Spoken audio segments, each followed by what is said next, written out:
నమస్తే అండి. తెలంగాణలో ఆయా మరియు ఇన్స్ట్రక్టర్ ఉద్యోగాలకు నోటిఫికేషన్లు జారీ అయినాయి. 5538 ఉద్యోగాలకు ఆల్రెడీ అన్ని జిల్లాలలో నోటిఫికేషన్లు వచ్చినాయి. అప్లికేషన్ చేసుకుంటారు. అయితే అప్లై చేసేటప్పుడు చాలామందికి డౌట్స్ వస్తున్నాయి. ఎట్లా అప్లై చేయాలి, ఎక్కడ అప్లై చేయాలి, అప్లికేషన్ ఫామ్ ఏడో దొరుకుతుంది, నేను ఎలిజిబుల్ అయితేనా కాదా, అత్తగారింటి కాడ అప్లై చేయాలా, అవ్వగారింటి కాడ అప్లై చేయాలా, మగోళ్ళకి అవకాశం ఉందా, పెళ్ళైతే అవకాశం ఉందా, పెళ్ళిగానులోకి ఎట్లా, ఇలాంటి చాలా డౌట్స్ అయితే ఉన్నాయి. చాలామంది అడిగారు. ఆ డౌట్స్ అన్నిటిని కూడా నేను స్క్రీన్ షాట్లు తీసుకున్నా. ఒక్కొక్క స్క్రీన్ షాట్ను నేను చదువుతూ ఎక్స్ప్లెయిన్ చేస్తాను. ఇలాంటి వీడియోల కోసం మన ఛానల్ సబ్స్క్రైబ్ చేసుకొని పక్కన ఉండేటువంటి బెల్ బటన్ క్లిక్ చేయండి. ఈ డౌట్స్ అన్నీ కూడా ఒకసారి వినండి, మొత్తం చూసి మీకు దీనికి సంబంధించినటువంటి టోటల్ డౌట్స్ అన్నీ కూడా క్లారిఫై అయిపోతాయి. ఇన్ కేసు నేను ఏదైనా మిస్ అయితే కామెంట్లో రాయండి, ఇంకో వీడియోలో మళ్ళీ ఆ డౌట్స్ అన్నిటిని కూడా ఎక్స్ప్లెయిన్ చేస్తాను.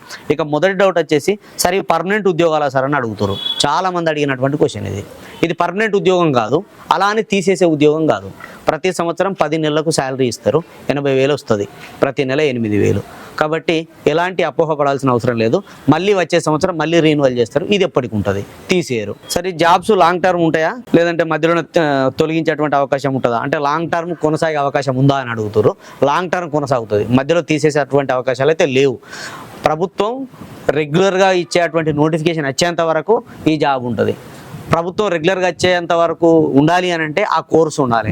ఆ కోర్సును ప్రవేశపెడుతున్నటువంటి కాలేజీలు తెలంగాణలో రెండు, ఒకటి మెదక్లో ఉన్నది, ఒకటి వరంగల్లో ఉన్నది. అంతకు మించి అలాంటి కోర్సులు ఇచ్చేటువంటి అవకాశాలు ఇప్పుడు లేవు. కోర్సు చేసినటువంటి వాళ్ళు ఉన్న తర్వాత మాత్రమే ఫిల్ చేస్తారు. అది ఇప్పట్లో సాధ్యమయ్యే పని కాదు. అప్పటి వరకు వీళ్ళే కొనసాగుతారు. కనీసం 7 నుంచి 8 సంవత్సరాలు పడుతుంది. అంగన్వాడీ ప్రీ ప్రైమరీ ఒకటే కదా సార్, ప్రీ ప్రైమరీ స్కూల్కి సపరేట్ క్లాసెస్ ఉంటాయా సార్ అని అడుగుతూ ఉన్నారు. చాలా మందికి ఉన్నటువంటి అపోహ ఇది. అంగన్వాడీ వేరు, ప్రీ ప్రైమరీ వేరు. ప్రీ ప్రైమరీ అంటే ఈ ప్రైమరీ స్కూళ్ళల్లో ఇప్పుడు కొత్తగా శాంక్షన్ అయినటువంటి ఒక section, pre primary section. Nursery, LKG, UKG ఉంటాయి కదా, అట్లా యూకేజీ కోసం ప్రీ ప్రైమరీ స్కూల్ అని చెప్పేసి ఉన్నటువంటి ప్రైమరీ స్కూల్లోనే ఒక సెక్షన్ను స్టార్ట్ చేసింది ప్రభుత్వం. అంగన్వాడీ వేరు, మళ్ళీ అది ఐసిడిఎస్ పరిధిలో వస్తుంది. సో శిశు సంక్షేమ శాఖ అంటారు దాన్ని. అక్కడ ఉండేటువంటి ఉద్యోగాలు వేరు. ఆయా ఇన్స్ట్రక్టర్ అనేసరికి అక్కడ ఆయా ఉంటుంది, ఇక్కడ ఆయా ఉంటుందని మీరు ప్రీ ప్రైమరీ అనగానే అక్కడికి వెళ్ళిపోతున్నారు. కొంతమంది అంగన్వాడీ ఉద్యోగాలు పడ్డాయి కదా, అంగన్వాడీ ఉద్యోగాలు వచ్చినాయి కదా అని కూడా అడుగుతున్నాను. అంగన్వాడీ ఉద్యోగాలు వేరు, ఈ ప్రీ ప్రైమరీ ఉద్యోగాలు వేరు. ఇవన్నీ కూడా ప్రైమరీ స్కూల్లో 1 to 5th బోధించేటువంటి ప్రైమరీ స్కూల్లో ఉన్నటువంటి ఉద్యోగాలు. సో ఈ విషయాన్ని గమనిస్తారని కోరుకుంటున్నా. సార్ దీని టైమింగ్స్ ఎట్లుంటాయి సార్ అని అడుగుతా ఉన్నారు చాలామంది. స్కూల్ టైమింగ్స్ ఏంటండి, పొద్దున్న నుంచి సాయంత్రం వరకు. ప్రైమరీ స్కూల్ టీచర్ టైమింగ్స్ ఎట్లుంటాయి అట్లనే ఉంటాయి. అక్కడ మీకు పొద్దున పూట టీచింగ్ ఉంటుంది, మధ్యాహ్నం పూట టీచింగ్కి సంబంధించినటువంటి ప్రిపరేషన్ ఉంటుంది. అదంతా కూడా మీరు ఎంటర్ అయినాక మీకు అర్థమైపోతుంది. చాలామందికి దీనిపైన తెలుసుకోవాలని ఉన్నది, నేను సపరేట్ వీడియోలో ఎక్స్ప్లెయిన్ చేస్తాను. సో ఇదండి ఇప్పటి వరకు ఉన్నటువంటి మీరు అడిగినటువంటి డౌట్స్. కొన్ని ఇంకా చాలా ఉన్నాయి, రిపీటెడ్ డౌట్స్ ఉన్నాయన్నీ కూడా. ఇంకా ఇందులో రానటువంటి డౌట్స్ ఏమైనా ఉంటే అడుగురి, రేపటి వీడియోలో మళ్ళీ ఎక్స్ప్లెయిన్ చేస్తాను. వీడియో నచ్చితే లైక్ చేయండి, మీ మిత్రులకు షేర్ చేయండి. ఇలాంటి అప్డేట్స్ కోసం మన ఛానల్ సబ్స్క్రైబ్ చేసుకొని పక్కన ఉండేటువంటి బెల్ బటన్ క్లిక్ చేయండి. సదా విద్యాసేవరు ఈగురం TV YouTube channel. Thank you everyone. Sir ఏ డిస్టిక్ వాళ్ళు ఆ డిస్టిక్లోనే అప్లై చేసుకోవచ్చు అని అడుగుతారు. ఏ జిల్లా వాళ్ళు ఆ జిల్లాలోనే అప్లై చేయాలి, ఏ మండలంలో ఆ మండలంలోనే అప్లై చేస్తే మంచిది. అంతా అప్లై చేసుకోవచ్చు కానీ జాబ్ రాదు. ఏ ఊరోళ్ళు ఆ ఊళ్ళో అప్లై చేసుకుంటేనే మంచిది. వేరే ఊళ్ళో అప్లై చేయరాదా అంటే చేయొచ్చు కానీ జాబ్ రాదు. సార్ మ్యారీడ్ ఉమెన్ అమ్మ వాళ్ళ విలేజ్లో అప్లై చేయొచ్చా అని అడుగుతూ ఉన్నారు. మ్యారీడ్ ఉమెన్ అమ్మ వాళ్ళ దగ్గర చేయాలా, అత్త వాళ్ళ దగ్గర చేయాలా అనేది మీ యొక్క రెసిడెన్షియల్ సర్టిఫికేట్ను బట్టి ఉంటుందండి. రీసెంట్గా తీసుకున్న రెసిడెన్షియల్ సర్టిఫికేట్ను సబ్మిట్ చేయాల్సి ఉంటుంది. అంటే కొత్త రెసిడెన్షియల్ సర్టిఫికేట్ కావాలి మీకు. మీరు ఎక్కడ నివసిస్తే అక్కడ రెసిడెన్షియల్ సర్టిఫికేట్ ఇస్తారు. మీరు చదువుకున్న దాంతో సంబంధం లేదు, మీరు ఉంటున్నది మాత్రమే సంబంధం. కాబట్టి రెసిడెన్షియల్ సర్టిఫికేట్ ఎక్కడ ఉంటే అక్కడ అప్లై చేసుకోవచ్చు. డిస్టిక్లో ఏ మండలంలో అయినా అప్లై చేసుకోవచ్చా, లేదంటే ఏ మండల్ వాళ్ళు ఆ మండలంలోనే అప్లై చేయాలా? ఏ మండల్ వాళ్ళు ఆ మండల్లో అప్లై చేస్తేనే బెటరు. పక్క మండల్లో అప్లై చేస్తే జాబ్ రాదు. ఎందుకు రాదు అని అంటే ఆ మండల్ వాళ్ళు ఒక్క అప్లికేషన్ చేసినా వాళ్ళకి ఇచ్చినాకనే మిగిలిన నీకు ఇస్తారు. ఇక్కడ ఉన్నదే ఒక్క ఉద్యోగం, వాళ్ళకి ఇచ్చినాక నీకేముంటుంది. కాబట్టి ఎక్కడో అక్కడ అప్లై చేస్తేనే బెటరు. అప్లై చేసుకోవచ్చు కానీ వాళ్ళు ఉన్నారు కాబట్టి వాళ్ళకే ఇస్తారు. ఆ విషయం తెలిసి మనం అప్లై చేసుకోవడం వేస్ట్ ఆఫ్ టైం కదా, అందుకే జాబ్ రాదు, అప్లై చేసుకోకూరి అంటున్నా. సార్ నా study AP but residential Suryapet eligible అవుతానా అని అడుగుతారు. మీరు స్టడీ చేసింది ఎక్కడైనా పర్లేదు. ఈ డౌట్ చాలా మందికి ఉంది. ఎందుకంటే ఇక్కడ ఉద్యోగాలకు అప్లై చేసే తరుణంలో 1 to 7th ఎక్కడైతే చదువుకున్నామో అదే లోకల్ అవుతుంది. కాబట్టి దానిలాగా అనుకొని నేను చదువుకున్నది ఒకటి ఉంటున్నది ఒకటి అని అనుకుంటారు. ఈ ఉద్యోగాలకు ఏంటంటే రెసిడెన్షియల్ సర్టిఫికేట్ మాత్రమే. రెసిడెన్షియల్ సర్టిఫికేట్ ప్రూఫ్గా చూస్తూ ఆ ఊరుకు మిమ్మల్ని ఎలిజిబుల్ అయ్యే విధంగా పరిగణలోకి తీసుకొని ఈ ఉద్యోగం ఇస్తారు. ఆయాకు కానీ ఇన్స్ట్రక్టర్ కానీ రెసిడెన్షియల్ సర్టిఫికేటే మస్ట్. మేల్ అప్లై చేయొచ్చా, ఓన్లీ ఫీమేల్ మాత్రమే అప్లై చేయాలా అని అడుగుతా ఉన్నారు. ఫీమేల్ క్యాండిడేట్స్ మాత్రమే అప్లై చేయొచ్చు. జిల్లా విద్యాధికారులు ఇచ్చినటువంటి వెబ్ నోట్లలో, జిల్లా విద్యాధికారులు జిల్లా కలెక్టర్లు ఇచ్చినటువంటి ప్రెస్ నోట్లలో, నోటిఫికేషన్లలో మహిళా అభ్యర్థినులు అని మాత్రమే ఉంటుంది.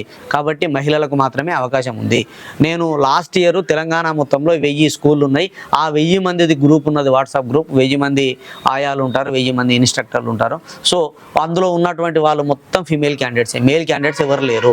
ఇది రెండోసారి వస్తున్నటువంటి రిక్రూట్మెంట్. ఫస్ట్ 369 వచ్చింది, అప్పుడు డైరెక్ట్ ఆడవాళ్ళనే తీసుకురు. మధ్యలో 1000 ఉద్యోగాలు వచ్చినాయి, అప్పుడు ఆడవాళ్ళనే తీసుకురు. ఇప్పుడు 2769 పాఠశాలలలో 2769 ఆయాలు ఇన్స్ట్రక్టర్లు ఉన్నారు. సో ఇప్పుడు కూడా ఆడవాళ్ళనే తీసుకుంటున్నారు. ఒక అప్లికేషన్ చేస్తే 4 స్కూళ్ళకు వర్తిస్తుందా, 4 స్కూళ్ళకు సపరేట్ అప్లికేషన్ చేయాలంటారు. ఒక అప్లికేషన్ ఒకటే స్కూల్కి వర్తిస్తుంది, ఒక అప్లికేషన్ ఒకటే పోస్ట్కి వర్తిస్తుంది. ఆయాకు అప్లై చేసేది సపరేటు, ఇన్స్ట్రక్టర్కి అప్లై చేసేది సపరేటు. మీరు ఒక స్కూల్లో 2 ఉద్యోగాలు ఉంటాయి కాబట్టి 2 సపరేట్ అప్లికేషన్లు ఇవ్వాలి. ఇక మీకు ఇచ్చే సలహా ఏంటంటే మీ ఊర్లో ఉద్యోగం ఉంటే అప్లై చేయండి. పక్క ఊరు కోసం అనవసరంగా ఆశలు పెట్టుకోకుర్రి. ఎందుకు చెప్తున్నానంటే పక్క ఊళ్ళో కనీసం ఒక్కరైనా ఉంటారు ఇంటర్మీడియట్ కంప్లీట్ చేసిన వాళ్ళు. పక్క రోడ్డు ఇంటర్మీడియట్ కంప్లీట్ చేసి అంతకంటే ఎక్కువ క్వాలిఫికేషన్ నీకున్నా ఫస్ట్ ప్రియారిటీ ఊరోళ్ళు కాబట్టి ఊరికే ఇస్తారు. నా దగ్గర అంతకన్నా ఎక్కువ క్వాలిఫికేషన్ ఉన్నదంటే చెల్లదు, ఊరే ప్రధానం. రెసిడెన్షియల్ సర్టిఫికేట్ మాత్రమే ప్రామాణికం. కాబట్టి ఎక్కడి వాళ్ళు అక్కడే ఎలిజిబుల్ అయ్యేటువంటి అవకాశం ఉంటుంది. ఆ ఊళ్ళో ఒక్కరు కూడా లేకపోతే, ఇంటర్మీడియట్ చదివిన వాళ్ళు ఒక్కరు కూడా లేకపోతే అప్పుడు ఆ మండలం పరిధిలో ఉన్నటువంటి మొత్తం మందిని చూస్తారు. అందులో టాప్ మార్కులు వచ్చిన వాళ్ళకి ఇస్తారు. కాబట్టి మీరు అప్లై చేసేటప్పుడు ఈ విషయాలను గమనించి అప్లై చేసుకోండి. Open 10th open inter job వస్తుందా సార్ అని అడుగుతారు. ఇక్కడ ఉద్యోగాలకు ఓపెనా రెగ్యులరా సంబంధం లేదు. మీకు వచ్చినటువంటి మార్కులు మెరిటే సంబంధం. ఎట్లయినా కూడా ఎలిజిబుల్ అవుతారు. ఓపెన్ అని తక్కువ అంచనా వేయకుర్రి. Open 10th regular 10th same eligibilities ఉంటాయి. ఓపెన్ ఇంటర్కు రెగ్యులర్ ఇంటర్కు సేమ్ ఎలిజిబిలిటీస్ ఉంటాయి. మీరు ఓపెన్ ఇంటర్తో అన్ని ఉద్యోగాలకు ఎలిజిబుల్ అవుతారు, అన్ని ఉద్యోగాలకు అప్లై చేసుకోవచ్చు. How to apply and where to apply please tell me sir అని అడుగుతారు. ఎక్కడ అప్లై చేసుకోవాలో చాలా సార్లు చెప్పిన మీ మండల ఎంఆర్సీకి వెళ్ళండి. MRC means mandal resource centre. ఇది మండల కేంద్రంలో ఉంటుంది. కొన్ని మండలాలలో హై స్కూల్కి అటాచ్డ్ ఉంటుంది, కొన్ని మండలాలలో ఎంఆర్ఓ ఆఫీస్కు దగ్గర ఉంటుంది, కొన్ని మండలాలలో ఎంపీడీ ఆఫీస్కు దగ్గర ఉంటుంది. ఎంఆర్సీ మీన్స్ అక్కడ ఎంఈఓ గారు ఉంటారు, మండల్ ఎడ్యుకేషనల్ ఆఫీసర్ గారు ఉంటారు. మీరు మీ ఊరు టీచర్ని కానీ మీకు సంబంధించినటువంటి ఎవరైనా టీచర్ ఉంటే ఎంఆర్సీ ఎక్కడ అని అడుగురి. మండల్ రిసోర్స్ సెంటర్ అంటే ఎంఈఓ ఆఫీస్ ఎక్కడ అని అడిగినా చెప్తారు వాళ్ళు. ఎంఈఓ ఆఫీస్లో అప్లై చేసుకోవాలి. దీనికి ఎంఆర్ఓ ఆఫీస్కు ఎంపీడీఓ ఆఫీస్కు వీటికి ఎలాంటి సంబంధాలు ఉండవు. ఇది కేవలం ఎంఆర్సీలో మాత్రమే అప్లికేబుల్ అవుతుంది. ఎంఆర్సీలో మాత్రమే ఈ అప్లికేషన్ ఇస్తారు. ఇక అప్లికేషన్ అంటే అక్కడికి వెళ్ళినాకనే ఇస్తారు వాళ్ళు. పీడిఎఫ్ పంపితే మనం ప్రింట్ తీసుకోవచ్చు, లేదంటే వాళ్ళు పేపర్ కావాలంటే కూడా పేపర్లో ఇస్తారు. అది మీ మండలం బట్టి డిసైడ్ అయి ఉంటుంది. సో ఆ ఫామ్ని ఫిల్ చేసి మీరు అక్కడే ఇవ్వాలి. వాళ్ళు కావాల్సినటువంటి డాక్యుమెంట్స్ చెప్తారు, ఆ డాక్యుమెంట్స్ అన్ని అక్కడే ఆఫ్లైన్లోనే ఇచ్చి రావాలి. సార్ ఒరిజినల్ డాక్యుమెంట్స్ ఇవ్వాలా, జిరాక్స్ ఇస్తే సరిపోతుందా అని అడుగుతారు. జిరాక్స్ ఇస్తే సరిపోతుంది. అక్కడ అడిగినటువంటి జిరాక్స్లు అన్నీ ఇవ్వండి. ఒరిజినల్స్ అన్నీ దగ్గర పెట్టుకోండి. టైం తక్కువగా ఉన్నది కాబట్టి కలెక్టర్ ఆఫీస్లో మిమ్మల్ని పిలిచి ఆ వెరిఫికేషన్ కోసం ఒరిజినల్ డాక్యుమెంట్స్ తీసుకొని రమ్మంటారు. సో ఒరిజినల్ డాక్యుమెంట్స్ మళ్ళీ ఒకసారి వెరిఫై చేస్తారు, మీరు ఇచ్చిన జిరాక్స్ పేపర్స్ అవి కరెక్ట్ అయినా కాదా అని చెప్పేసి. కాబట్టి ఒరిజినల్స్ దగ్గర పెట్టుకొని జిరాక్స్లు మాత్రమే ఎంఈ ఆఫీస్లో ఇవ్వండి. సార్ అప్లై చేయడానికి అన్ని డిస్ట్రిక్ట్లలో అదే డేట్ ఉంటుందా, లేదంటే డిస్ట్రిక్ట్ని బట్టి చేంజ్ చేస్తారా అని అంటే డిస్ట్రిక్ట్ని బట్టి చేంజ్ చేస్తారు. నేను వీడియోలో చెప్పింది సిరిసిల్ల జిల్లాకు సంబంధించినటువంటిది.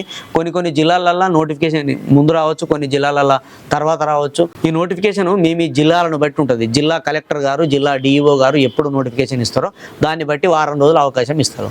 చాలా జిల్లాలలో ఆల్రెడీ వచ్చింది, రేపో ఎల్లుండో లాస్ట్ డేట్ ఉన్నది. కొన్ని జిల్లాలలో 11, 12 దాకా కూడా ఉన్నది. కాబట్టి మీ జిల్లాలో ఉండేటువంటి నోటిఫికేషనే చూడండి. మీ మండల విద్యాధికారి దగ్గరికి వెళ్తే అప్లికేషన్ ఫామ్ ఇస్తారు, అప్లై చేసుకోవచ్చు. 2 or more స్కూల్స్కి అప్లై చేసుకోవచ్చా సార్, ఓన్లీ 1 స్కూల్కి అప్లై చేసుకోవచ్చా అని అడుగుతారు. అప్లికేషన్ పెట్టుకోవడానికి గిన్నే చేయాలి గింతే చేయాలని రెస్ట్రిక్షన్స్ ఏం లేవు. నీకు ఓపిక ఉంటే మీ జిల్లా అంతా తిరిగి అన్నిట్లలో అప్లికేషన్ చేసుకోవచ్చు. కానీ మనం అక్కడ అర్థం చేసుకోవాల్సింది ఏంటంటే వాళ్ళకు మొదటి ప్రియారిటీ, తర్వాత ప్రియారిటీ మనకు అన్నప్పుడు మనం అప్లై చేసుకొని వేస్టే కదా. అక్కడ ఒక్కరన్నా ఉంటారు, ఆ ఊళ్ళో అప్లికేషన్ వచ్చింది అని అంటే ఆయన చూసినాకనే నీది చూస్తారు. ఒకటే అత్త ఆయనకే ఇస్తారు. నీకు ఎన్ని మార్కులు ఉన్నా సరే, నువ్వు స్టేట్ ఫస్ట్ ర్యాంక్ అయినా సరే, ఫస్ట్ ప్రియారిటీ వాళ్ళది. కాబట్టి మీ ఊర్లో మీ మండలంలో అప్లై చేసుకోవడానికి ట్రై చేయండి. జిల్లా మొత్తం అంటే ఈ కాలంలో ఇంటర్మీడియట్ కూడా చదవని ఊర్లు అనేవి లేవు, కాబట్టి ఎక్కడి వాళ్ళు అక్కడనే సెటిల్ అయిపోతారు ఆల్రెడీ, కాబట్టి అట్లా అప్లై చేసుకోండి. నమస్కారం సార్, మా విలేజ్లో పోస్ట్ లేదు, మా డిస్టిక్లో వేరే విలేజ్కి అప్లై చేసుకోవచ్చా? చెప్పిన కదా, మనది జిల్లాలో పోస్టు లేకపోతే ఇప్పుడు లేదు అని అంటే నెక్స్ట్ టర్మ్లో వస్తుంది. ఇది 3వ టర్మ్ అండి. ఫస్ట్ టర్మ్లో 369 ఉండే, సెకండ్ టర్మ్లో 1000 వచ్చినాయి, ఇప్పుడు 2769 వచ్చినాయి. సో నెక్స్ట్ టర్మ్లో మళ్ళీ వస్తాయి. ఇది ప్రతి సంవత్సరం పెరుగుతూ పోతుంది కాబట్టి టెన్షన్ పడాల్సిన అవసరం లేదు.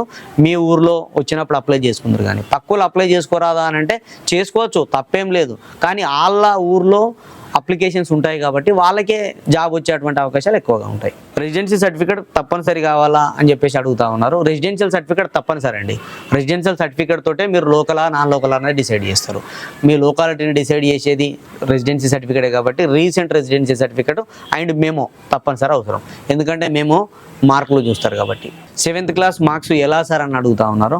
ఏం లేదు, మీ స్కూల్కి వెళ్ళండి, ప్రోగ్రెస్ కార్డు ఇస్తారు, ఇబ్బంది ఏం లేదు. ఒకప్పుడు 7th బోర్డ్ ఎగ్జామ్ ఉండే, అప్పటివి కూడా ఉన్నాయి, ఇప్పుడే తీసుకొని పెట్టుకోండి. ఇట్లా దేనికైనా పనిచేస్తుంది, అందరూ జాబ్స్ కోసం అప్లై చేసుకున్నట్టు ఎవరైనా ఉంటే 10th సరిపోతుంది కదా అని అనుకోకూరి, ఇట్లాంటివి పడతాయి, కొన్ని కోర్టు జాబ్స్ కూడా పడతాయి.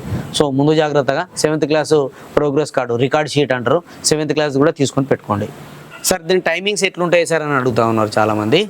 స్కూల్ టైమింగ్స్ ఏంటంటే పొద్దున్న నుంచి సాయంత్రం వరకు. ప్రైమరీ స్కూల్ టీచర్ టైమింగ్స్ ఎట్లుంటాయి అట్లనే ఉంటాయి. అక్కడ మీకు పొద్దున పూట టీచింగ్ ఉంటుంది, మధ్యాహ్నం పూట టీచింగ్కి సంబంధించినటువంటి ప్రిపరేషన్ ఉంటుంది. అదంతా కూడా మీరు ఎంటర్ అయినాక మీకు అర్థమైపోతుంది.